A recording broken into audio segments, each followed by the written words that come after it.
I'm fascinated, as many are, by the arc of your career. It is a wholly unique one. If we look at the last 4 films that you've made in the last 15, 20 years, Tetro, Youth Without Youth, Twixt, and now Megalopolis. Well, you know that those movies, Tetro and stuff, I wasn't working anymore. That was after John Grisham's The Rainmaker. I decided I was going to quit for 10 years, not be paid, and therefore not be able to work with the collaborators I had, and just sort of try to understand who I was and make little, very inexpensive experimental films, which is what Tetro and Youth Without Youth and those were. Those were more for me to learn about. Right. That was my period. I sometimes describe it as, like Ozu made a lot of films when he was young that were college comedies, but he discovered who he was when he was old and made these beautiful masterpieces, Tokyo Story being one, but in which he had learned his style. And I was curious if I would learn, if I had a style.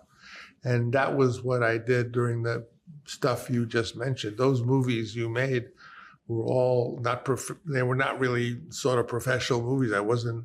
No one was paid very much. It was all done in places like Argentina or Romania where I couldn't even bring some of my colleagues. And so I just would work with students.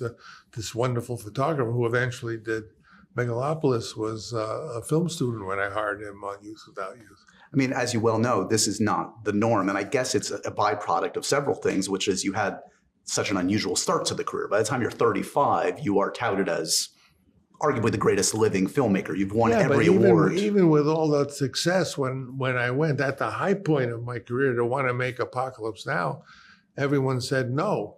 In other words, the reason I own Apocalypse Now is because nobody wanted it. Right. And that was the first time I just borrowed money to finish the movie.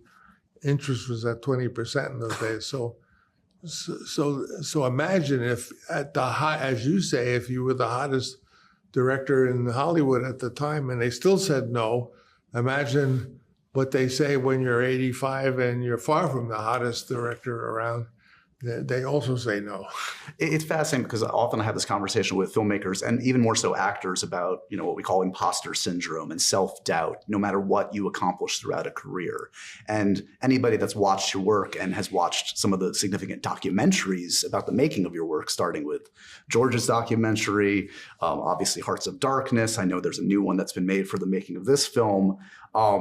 You are filled. It seems like you are racked throughout your career, no matter how much success you've had with self-doubt. I always felt that my own view of myself that I failed upwards. I mean, I don't know how you do that. Again, I've said recently that I've started to realize that my life is actually something written by Charlie Kaufman, because the only way I can make sense of it is going through his amazing brain.